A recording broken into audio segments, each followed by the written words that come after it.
เพิ่นพอดีเพิ่นก็ฝากให้ไอ้เกิ้งนี่แหละแล้วก็อีกแม่ผู้หนึงก็ฝากให้เบานงแน่ซื้อฝากให้เบานงซื้อพ่อแม่พี่น้องฝากให้เบานงซื้อไข่ซื้อกล้วยแล้วก็เพิ่นให้กำลังใจเบานงอีกเพิ่นเป็นห่วงบุญมีเพราะว่าบุญมีเราขาดสารอาหารเราก็เลยเจ็บท้องดุแล้วบ่มีสารอาหารในท้องเพราะว่าใหญ่แล้วเจ้าสิให้แต่เรากินนมบ่ได้ได้ใหญ่แล้วเจ้าได้สิจอยเหลืองเจ้าฮู้จักบ่จอยเหลืองเจ้าสิเมื่อยง่ายนะแบบว่าบุญมีเราใหญ่แล้วเจ้าสิให้เรากินนมตลอดเจ้าสิเมื่อยตั้งเดียวก็ไปได้ฮะเบิ่งลองมาดูฮะเบิ่งไอ้เจิ้งขอลองนะลองเลยมันบ่คือเก่าเด้อโอ้หมอนนี่เลยพี่น้อง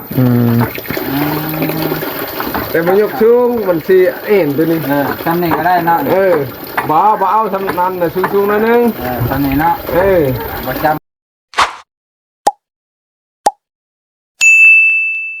สบายดีบ่เนาะโดยสบายดีสบายดีพะลุงวะลูกโดยสบายดีกินยังเลยอันนี้บาสินน่ะโดยซื้ออาหารให้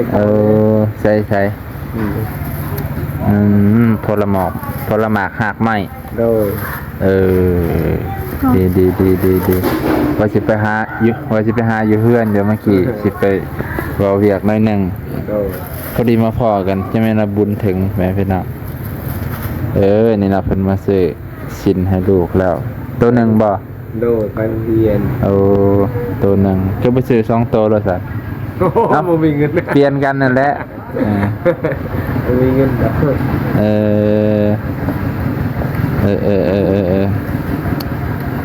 ซื้อตัวหนึ่งก่อนเนาะเด็กบัดมีเงินจังมาซื้อว่าตีนจะเป็นยังนะอันนี้นะไม่ทับไปทับอยู่ไสนะอยู่บ้านมันนี่คือว่ายกเพื่อนพอสิแหล่บ่โดยบ่ได้ยกที่ฝนตกยกบ่โดย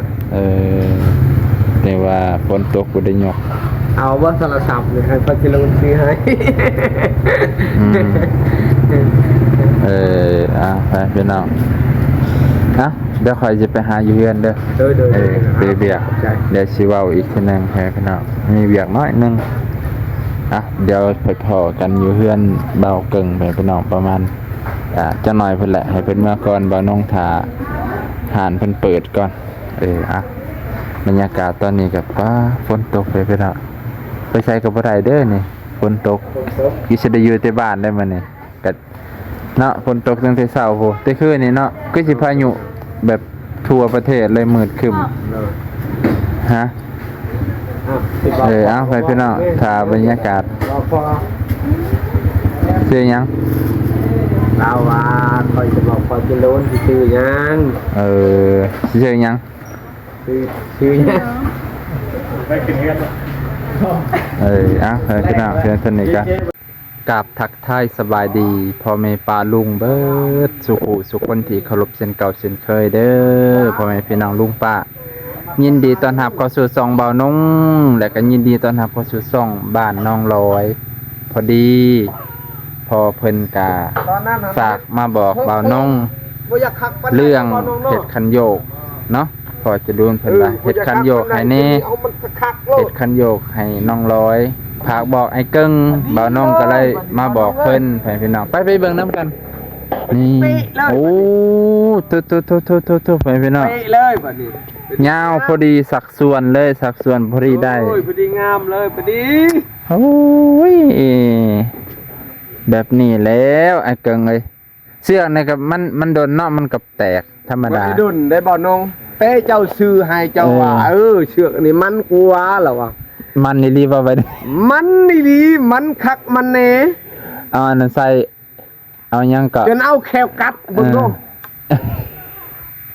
แควกัดออกนี่แควกัดก็ยังบ่หลุดแม่นอันนั้นบ่จุดไฟใส่หัวมันในบ่จักนึง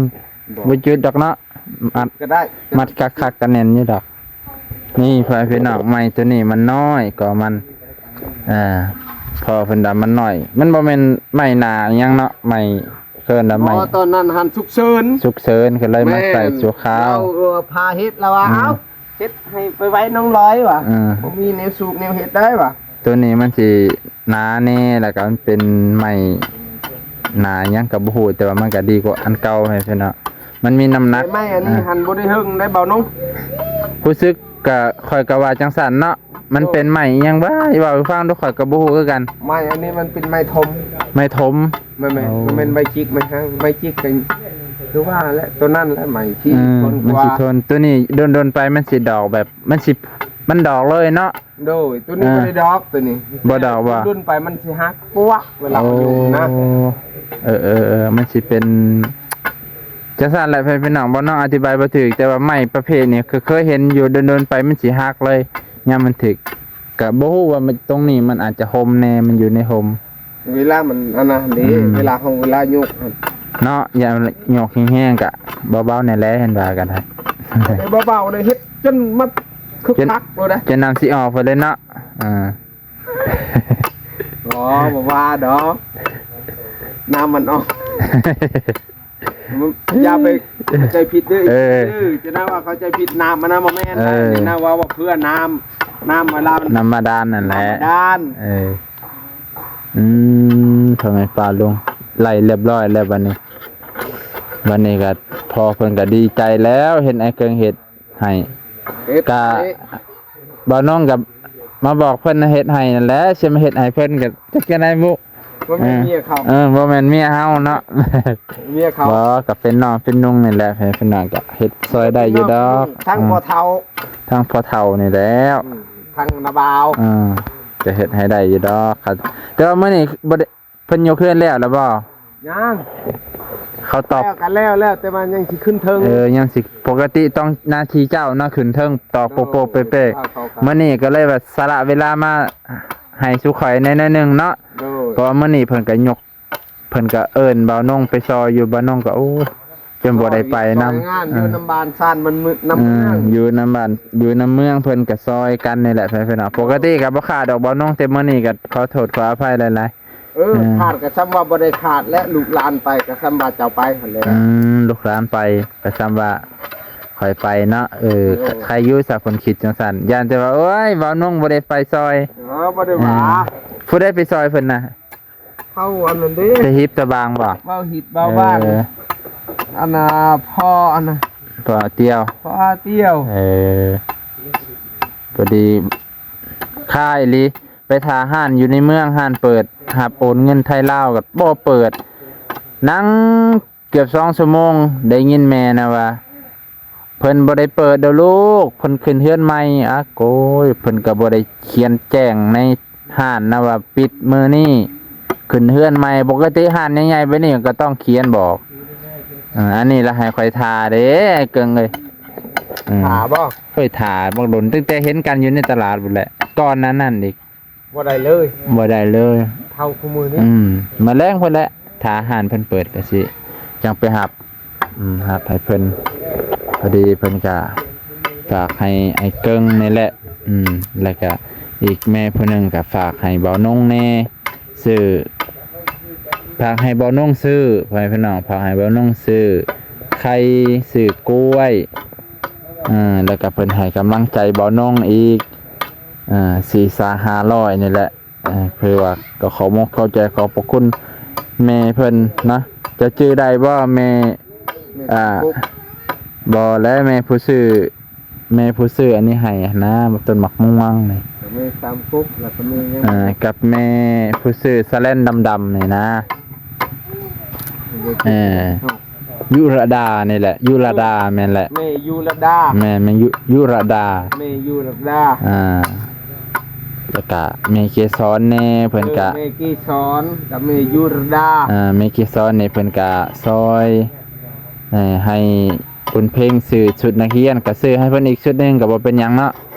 โดย ตัวละจักพันก็สินน่ะ150 ถ้าได้แล้วชื่อพื้นหนึงก็80,000 โอ้80,000ก็120 บาทไปเพิ่นเนาะโอ้80,000เองบ่ข้อยคิดว่าพื้นละ150,000 บ่เป็นของเด็กน้อยเนาะ แม่น ของพ่อใหญ่ห้วย แพงอยู่ เพลงเนาะ เด้อบ่แพงไปพี่น้องเอ้าก็ถือว่าโอเคแล้ว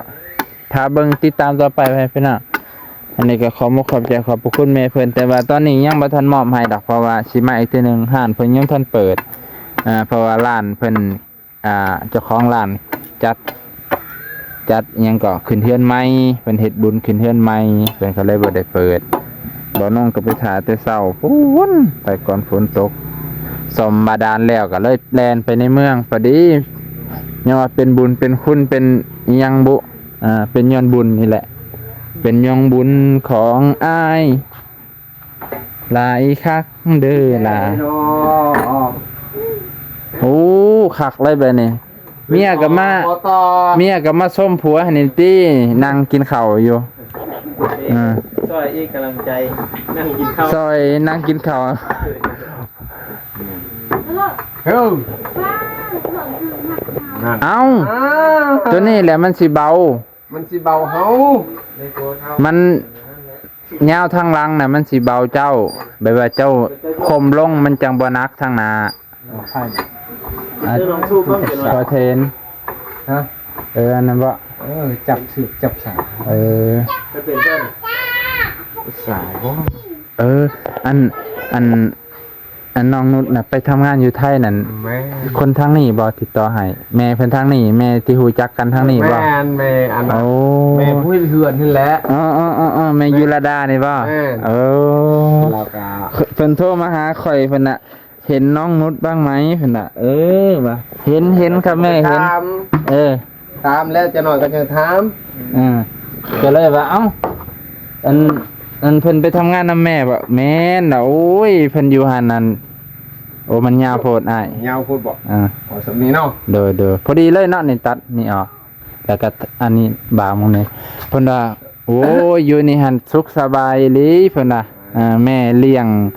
งข้าวเลี้ยงน้ำเสื้อผ้าอาภรณ์เครื่องสำอางนี่แม่จัดให้ เต็มที่ ที่สมพอจังว่าน้องนุชกลับมาป้าคนละคนเลย ลืม ค่อยจนลืม ขาวกับขาวอย่างคือคนในเมืองเมื่อนั้นค่อยลืมเลยบ่แม่นตังแกงว่าว แม่นั่นแม่นเจ้าคิดมักแล้วบอก โอ้ยลูกหลานเจ้าของ อันก็เลยเห็นน้องยืนกับน้องดำมื้อนั้นเอาแล้วผู้ใดมาจากทางไหนมาเบิ่งใกล้ๆกับน้อง มันขาได้ คันนี้เลยนี่ตัดคัน อันนี้บ่ ตัดคันนี้เจ้าก็บักมันยาวก็ได้นี่อ่า ได้แล้วว่านี่ใช่ไหม หยัง กระตัดมองจะหาแล้วก็บัก บ้านอยู่ได้ ป้าบ่เป็นหยัง บ่เป็นหยังมันน่ะอันนี้จะมาเฮ็ดหยังไอ้เกิงดอกไม้นี่นี่ มันเพ่งเก็บ โอ้ยมันนิ่มนะ จะมาใส่หูบ่บุญเพ่งเฮ็ดจังซี่บ่เฮ็ดเป็นดอกชบาบ่คักได้บุญเพ่งข่อยก็มักใส่หูไว้นี่เด้ งานเด้อ บุญเพ่งมาเบิ่งน้องร้อยเพิ่นกินอีหยังเนาะแฟนพี่น้อง กินข้าวในเมืองร้อย ข้าว เอิ้นพ่อแม่ FC แน่พ่อแม่ FC มากินข้าวนี่เด้อกินข้าวน้ำน้องร้อยกินกับหยังเด้นี่ บุญเพ็ง โอ้ มันเซฟ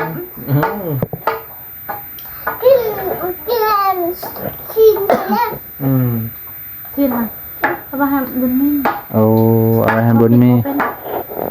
เป็นข้าว กำลังกินนะ เจ้ากินตัวนี้เจะสิบ่ผิดบุญมีอีกบ่ หมู เจ้าเพชรได้นี่เจ้าเพชรผู้ภาพไปนี่มันสิบ่ผิดว่าบุญมีเจ้ากินนมเจ้านะ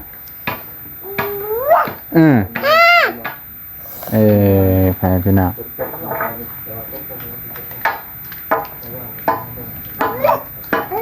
บุญมีเป็นจะได้สบายดีบ่โอเคนะมื้อนี้บ่ได้ไปโรงเรียนอีกบ่ บ่ไม่ได้ไปเลย บ่ครูบ่ได้เข้าบ่ ไม่ได้ข่าวแล้ววะไม่เห็น บ่ได้เห็นคือบ่ได้ไป ไปเด้อ ไม่เห็น ไปเด้อลอยเด้อ วันจันทร์ก่อน พ่อแม่ FC ก็ว่าโอ้ยบุญเพ็งไปเฮียนคือเก่งแท้ไปบ่ฮอดอาทิตย์บ่ฮอดเดือนแต้มผูกบักงามๆน่ะ คันไปเบิดปีมันสิซ้ำใดครับว่ามันสิแต้มหูกงามกว่านี้เด้ครับว่าพ่อแม่ป้าลุงใดเพิ่นย่องเจ้าเด้อ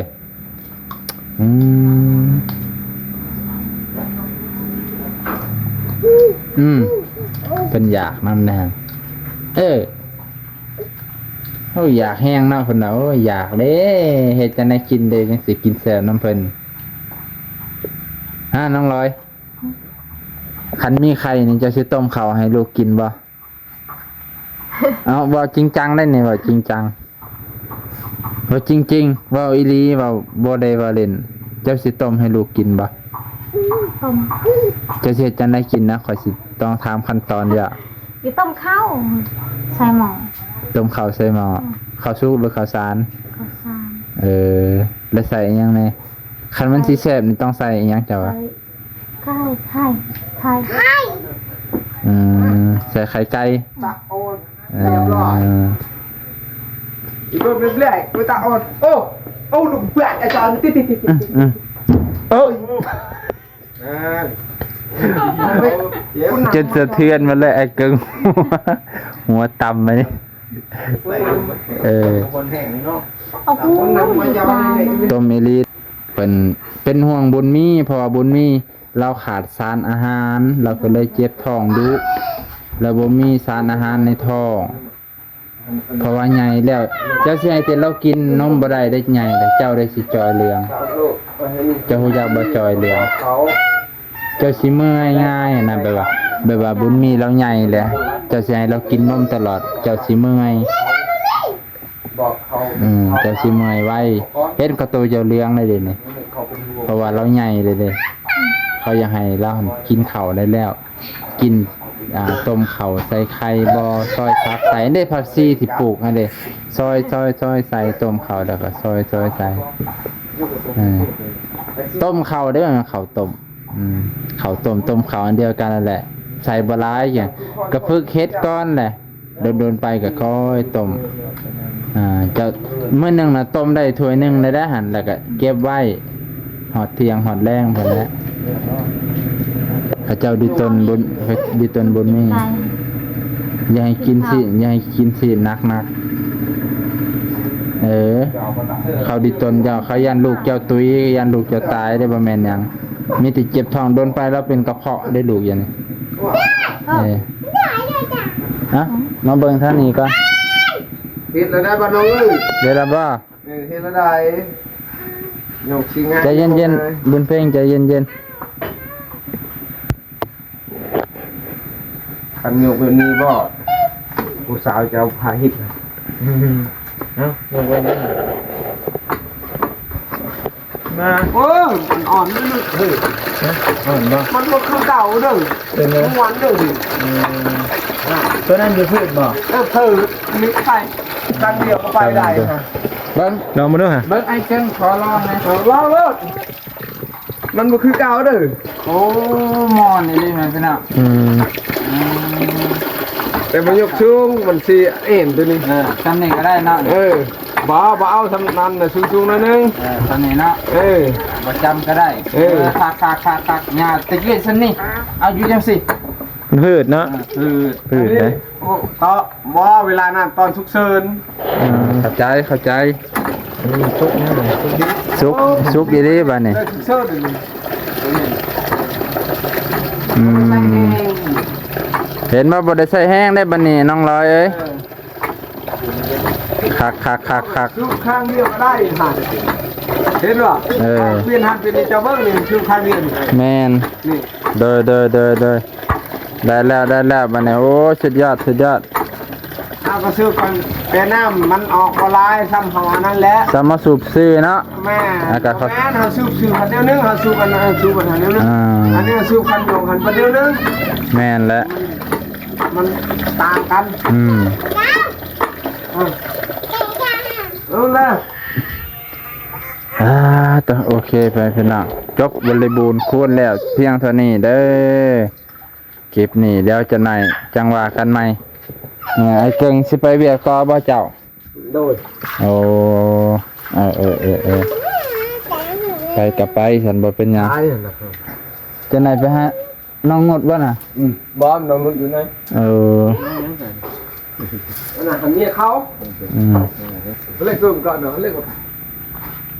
ตีไล่วิ่งบาอะไรไล่กับปาร์ตี้ ไม่ได้หรอก เอาแม่ยังแม่ชุลดาบ่ ยุลาดา แม่ยุลดาสัญญา อยากเฮิม อยากเห็นหน้า อยากเห็นหน้า ไปพี่น้องก็สิจบเพียงเท่านี้ก่อนเด้ เล่น อก ลุ่มก่อนเนาะ ทำไมป่าลุงบัสกุลทุกคนคือเขารับเส้นข่าวเส้นเคยวันนี้ก็บ่าวนงมาตอนเช้าๆกับบ่เช้า10 โมงเลยเพิ่นพี่น้องมาแต่ในเมืองว่าสิไปเอาเงินนี่แหละเพิ่นก็บ่เปิดร้านเนาะบ่าวนงก็สิจบเพียงเท่านี้ก่อนเป็นจังไดก็ฝากพ่อแม่พี่น้องลุงป้ารับชมและให้กำลังใจบ่าวนงอย่ากดขำโฆษณาเด้อพ่อแม่พี่น้องขอบพระคุณหลายๆอยู่ดีมีแรงบ่สุขสุขคนพ่อแม่พี่น้องเจ็บอย่าได้ใครมีสุขภาพแข็งแรงเฮงๆปังๆเด้อพ่อแม่พี่น้องนะขอบพระคุณครับขอบมกขอบใจหลายๆ